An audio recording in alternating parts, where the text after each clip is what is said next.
I love my body. I'm pretty sure that's not a neutral sentence for anybody. I love my body. We're going to look at some of the components of that and some of what holds us back from that. And we'll just see where it goes. So, one of the things that we know is that our nervous system doesn't work so well for modern life. It developed over millions of years and it worked really well in the past. It kept us alive, kept our ancestors' bodies alive. So, dopamine is one of the chemicals in the brain, and it drives us to keep eating, especially if we can eat fat and sugar. Those weren't available as everyday foods, and so our systems haven't had a chance to really develop a way to process them.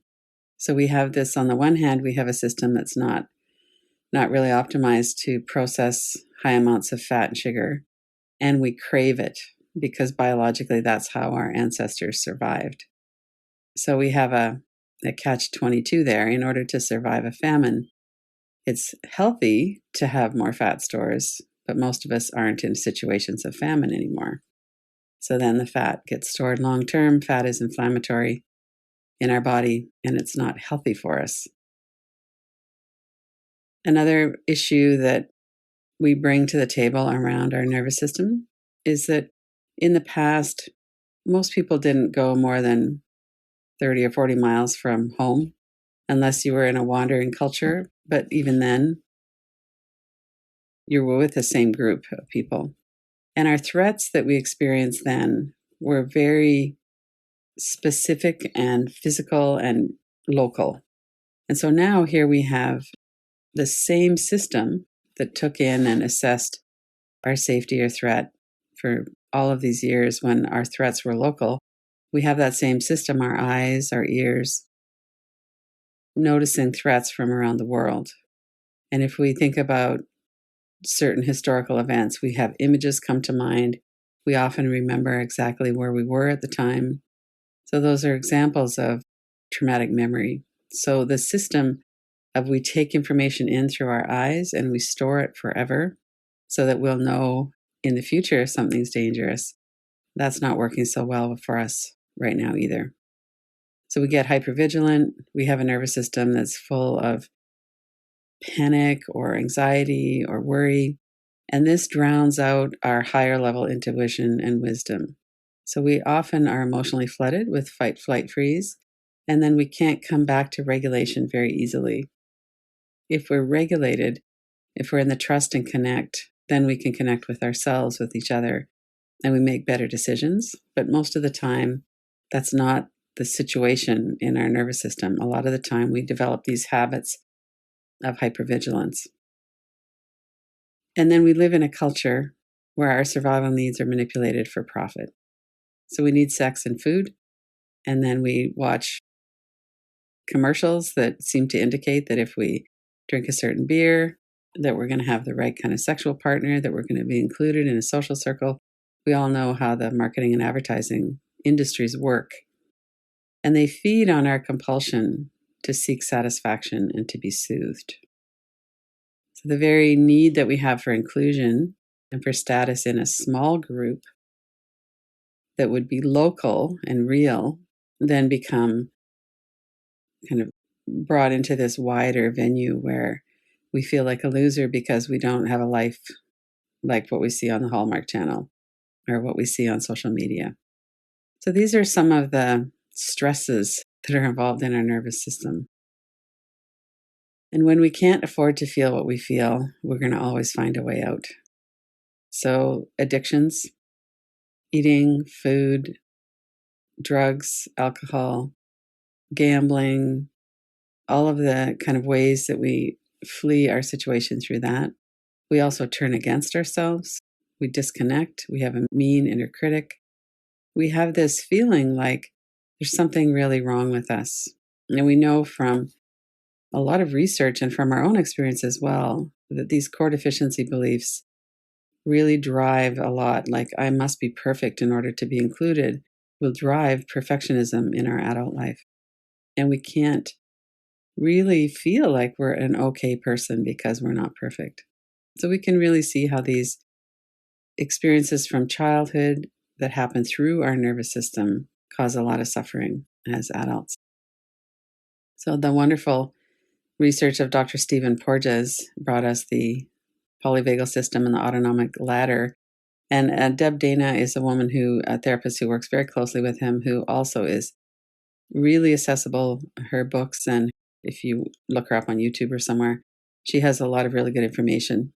And this is a ladder that she put up describing what happens in our nervous system. So we have the dorsal vagal is the freeze response. That's a very primitive part of our nervous system.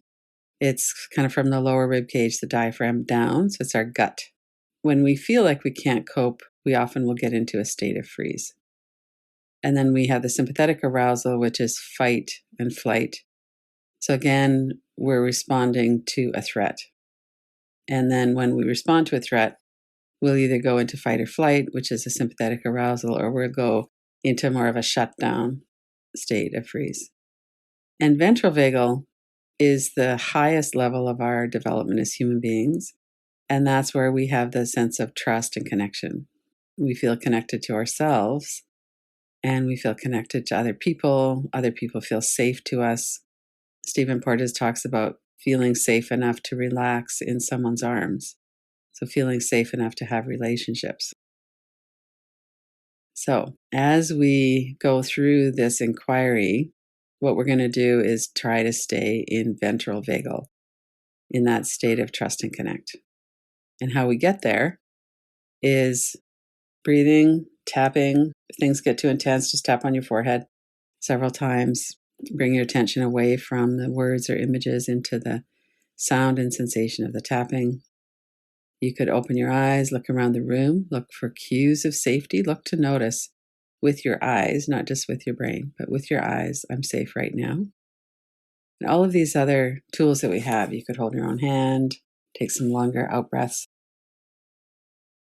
So I've put quite a few different options on the slides here in terms of what we're going to look for or look at in the inquiry. Maybe as you're scanning them, just to think about what feels natural for me to look at right now. Definitely doesn't have to be the most traumatic thing or the most sticky thing, but just to choose one. So we're going to look at this for a minute. We're going to do a couple things, and we're coming back to the inquiry. So recall a time when you turned against your body. And it could be something kind of simple like, shopping for clothes and you're in the dressing room, or, you have an ongoing chronic pain in your body and you feel betrayed. Could be something to do with looks, your size, illness, addiction. It could just be that you don't want to have the nervous system that you've got. You have a nervous system that's highly hypervigilant, and you want to be able to be calmer, and it doesn't seem to be the situation. It's not easily changeable. And then as you're settling on something, what's your feeling? What's your emotions? Angry, disgusted? Do you feel betrayed by your body? Do you feel all alone with this, isolated? And fear almost always comes into the disconnection from our body. Are you scared of death? Or are you scared of living in pain? Are you scared of never being included? So these are some of the elements that we're going to look at as we go through the inquiry in a moment. As you were just doing that, what is the energy and content of your thoughts? And is there a compulsion to escape? So what we're looking at is in the detail, how exactly is it that we're disconnecting in this moment? Is it fight? Is it flight? Is it freeze? Is it mostly thought-based? Do you feel like you're going to jump out of your skin?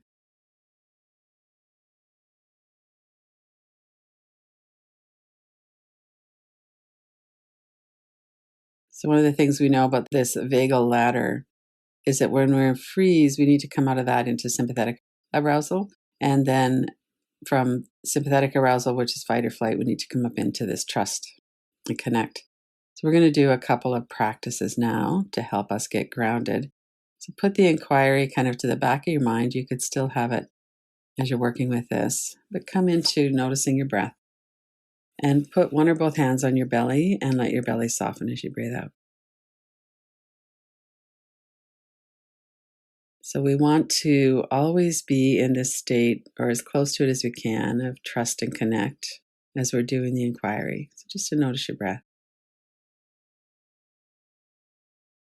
If you're holding your breath, see if you could let it smooth out.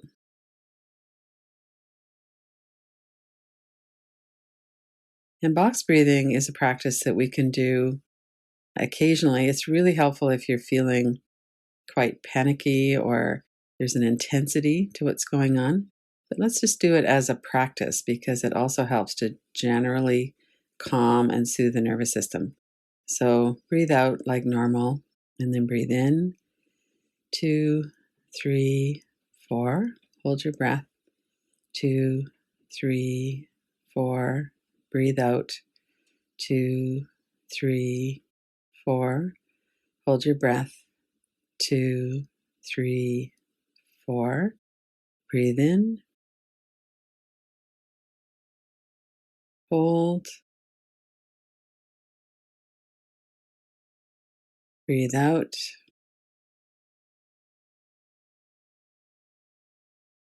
Hold.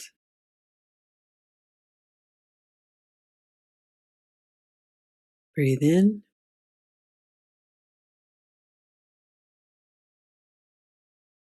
Hold.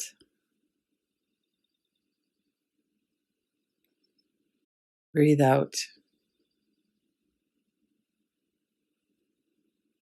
And then let your breath come back to normal. And there are some other body-based ones that we can use as well. You could give yourself a butterfly hug. So you put your hands on the opposite sides of your chest, hook your thumbs together, and just let your hands kind of be like a butterfly and tap side to side. You can do this quite quickly, more slowly. You can also just put your hands on your upper arms. This tapping bilateral stimulation is helpful to settle us, and you can also notice the warmth of your hands, your arms, that you're getting yourself a hug. And at any time, look around, notice the sense perceptions, notice what's in the room, look for cues of safety. If you're getting very dysregulated, you could do the 5, 4, 3, 2, 1 practice.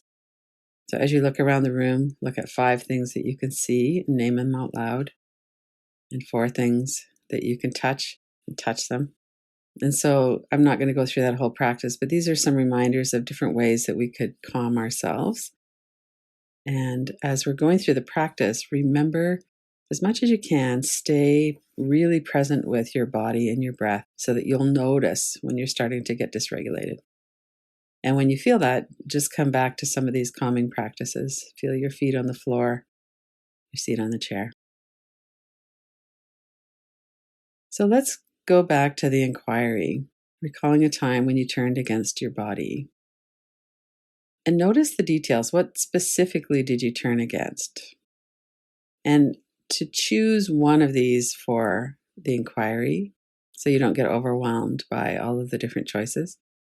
So is it related to your looks or size, your gender expression, something in your body that's not working well, or are you in pain? Are you frustrated with this chronic hypervigilance in your nervous system? So before we go on to the next part, just kind of let yourself choose something that you're going to work with. And notice what comes up in your mind. What does it feel like in your body? Remember to breathe.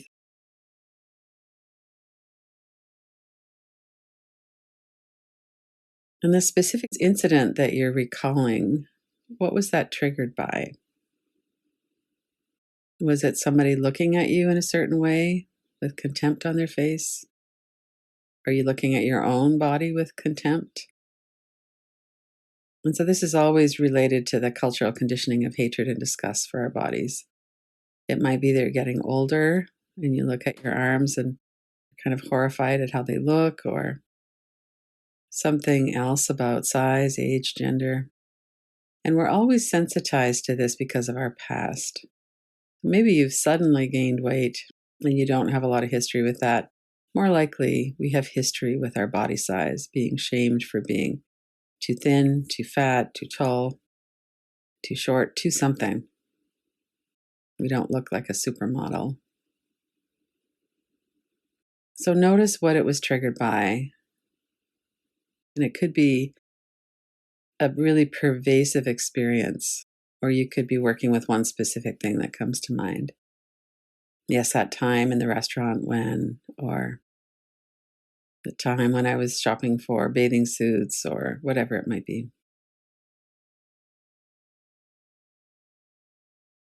The time I tried to go on a hike, but I couldn't make it because my body hurt so much.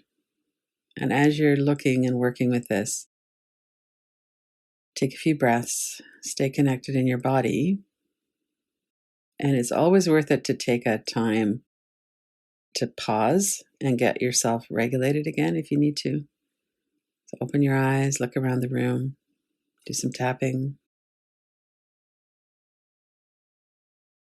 and really let yourself remember or bring to mind vividly. Use images, words, sounds. Let yourself really feel into this incident or this experience that you're working with.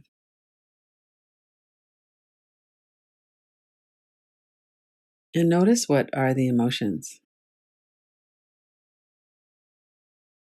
You might be caught in a shame storm. If that's the case, open your eyes, sit up, change your body posture, do something to interrupt that. Hold your hands, give yourself a hug. Do whatever you need to do to interrupt that before you come back into the inquiry. When you're looking at that, what are your feelings about this? There's probably some sadness at the bottom or underneath, but is there anger? Is there an injustice here? I should be able to express my gender and my fashion however I want without experiencing the way people look at me with disgust. Or I feel scared sometimes when people look at me a certain way.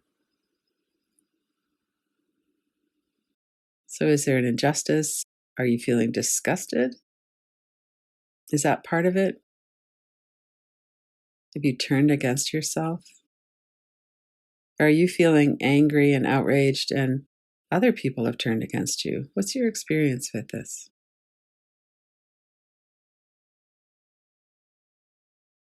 This is the main part of the inquiry, so we're going to give this some time.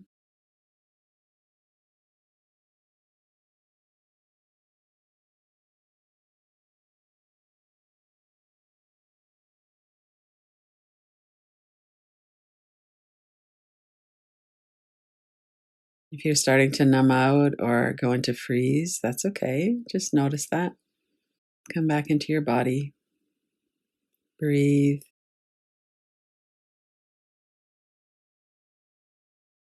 Sometimes our mind will wander off.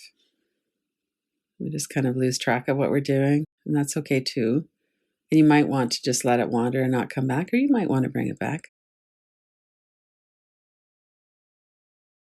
Sometimes we've really worked hard for something, and then maybe we get an illness and we can't retire in golf the way we planned, or maybe something's going on. Our past experiences have led us to this point where we just don't feel safe with other people.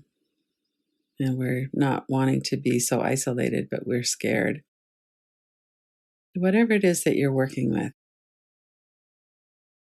notice it in your body. What are the sensations?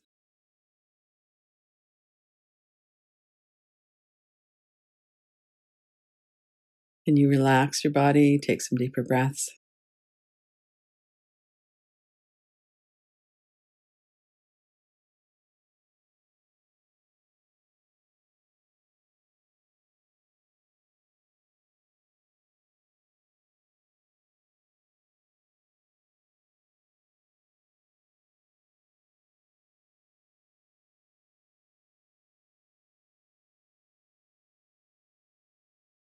And oftentimes these are very complex. So try to stay really simple with it. Just notice your body, and you might even want to let your mind kind of settle for a minute and notice the sensations or the energy in your body. And then really feel into that. If there's a heaviness in the chest, for instance, or maybe the throat is pulsing, or you have some kind of a sensation, you could come right into that sensation. Notice what it feels like. Is it hot or cold? Is it moving? Is it still? Why is it here? What does it want you to know? The energy in our body is always related to what we're looking at in the inquiry.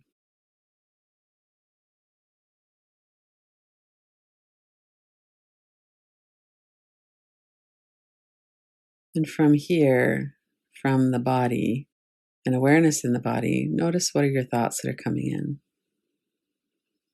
If you have a fire in your gut, I am furious at. Sit with that. What's going on in your body?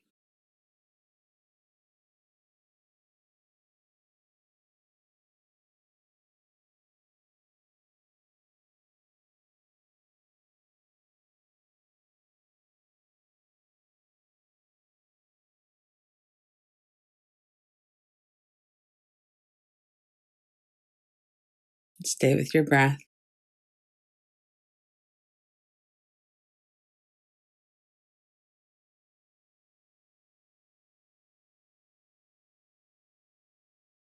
And notice what role shame plays. It probably doesn't play a part in every single case where we turn against ourselves or where we're disconnected from our body, but I bet it plays a role in a lot of this. And it might be that you shame yourself, or it's very likely that you have a lot of experiences of being shamed either by the culture or by some person or people in your life. It might have happened when you were a child where your food was controlled and you were put on a diet. It might be that you had something physical wrong with your body or different about your body. Maybe you were exploring your gender identity. That wasn't okay. You were feeling a lot of pressure. So what role does shame play in this then, and your history with it? And how are you feeling now? Could you release feeling ashamed or feeling shame?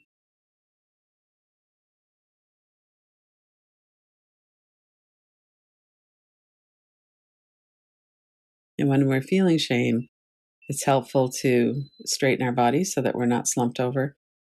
Bring your face up and your eyes up. You could look into my face if you want, or into the faces of some of the people here. If you have a mirror handy. It can feel kind of threatening to look into someone's eyes, but it's also a real remedy for shame. You might just kind of pat your body, touch your body, notice that your body's here.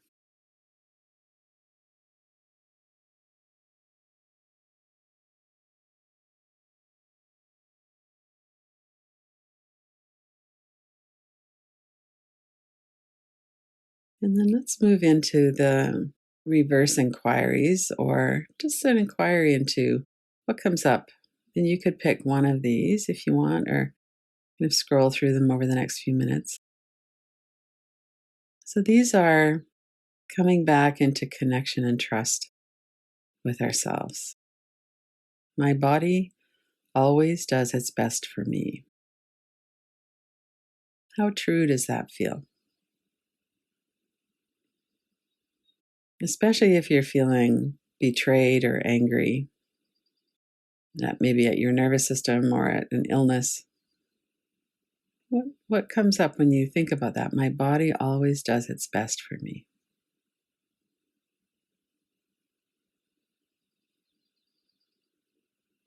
Is that true?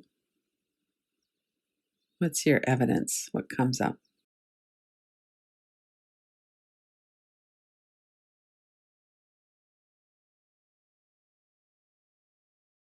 And I'm willing to notice and prioritize the needs of my body.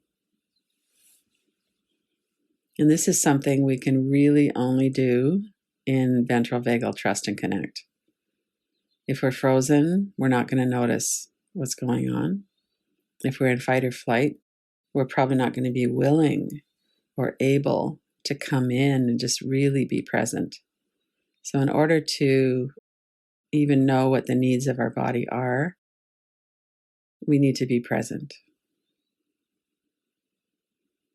So, this is a complicated one. There's a lot of things that might be keeping us away, a lot of trauma that's disconnecting us. And this is a practice. We don't have to do it perfectly to benefit from it.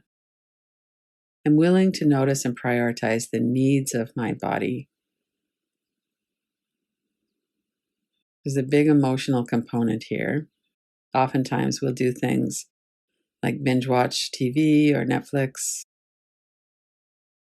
participate in some kind of an addiction, gambling or alcohol, other drugs, food, whatever it might be, shopping. And these are all ways that we disconnect. And most of them aren't healthy for our body. So I'm willing to notice and prioritize the needs of my body. What does that feel like? How true is that?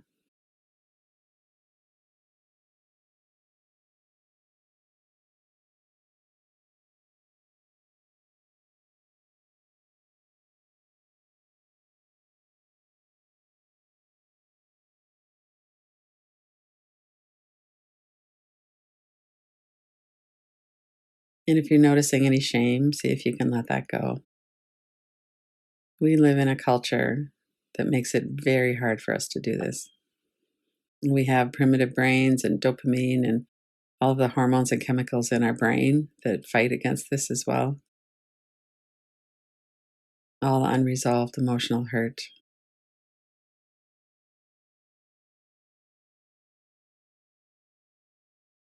And then this one, I can cultivate loving my body.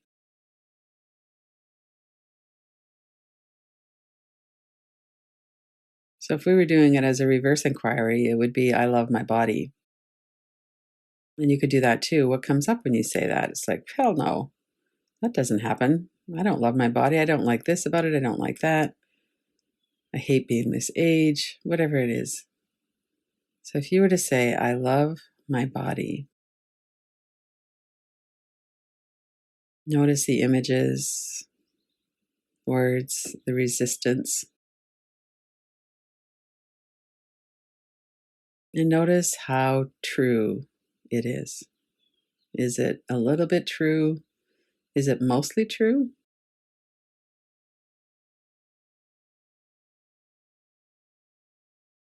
I love my body.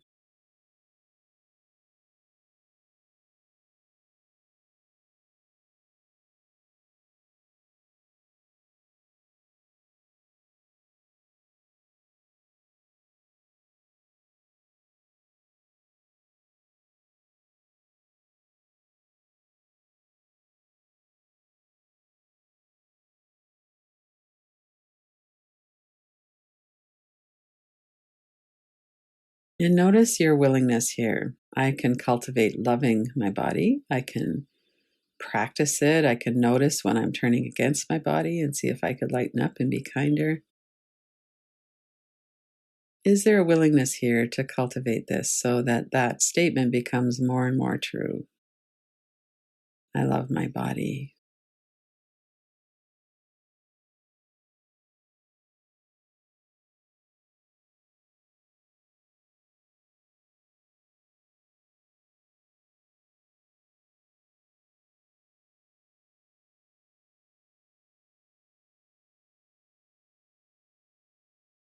We're working with disconnection and connection here.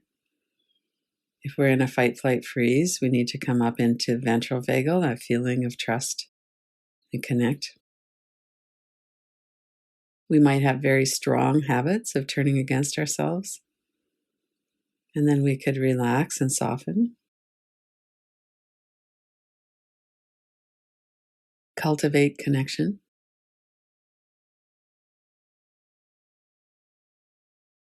And then let all of that go. Let the inquiry move to the background. Just notice again your body from head to toes and what's happening in your body.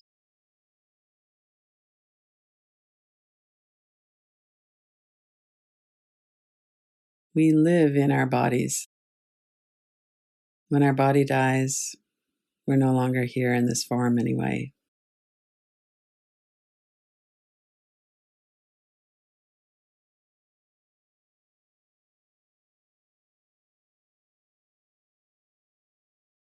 Maintain awareness of that for a moment.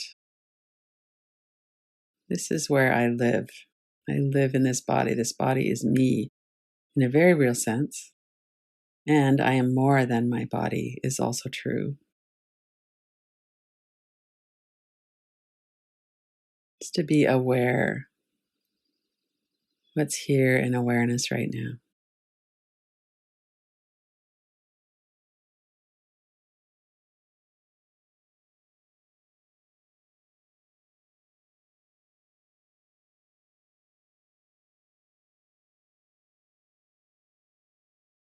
And then to finish the practice, connect with your body in some way.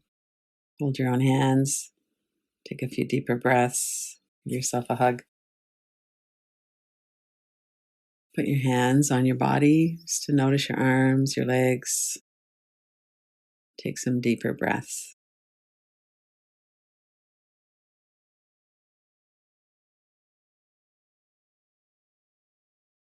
Open your eyes and finish the practice.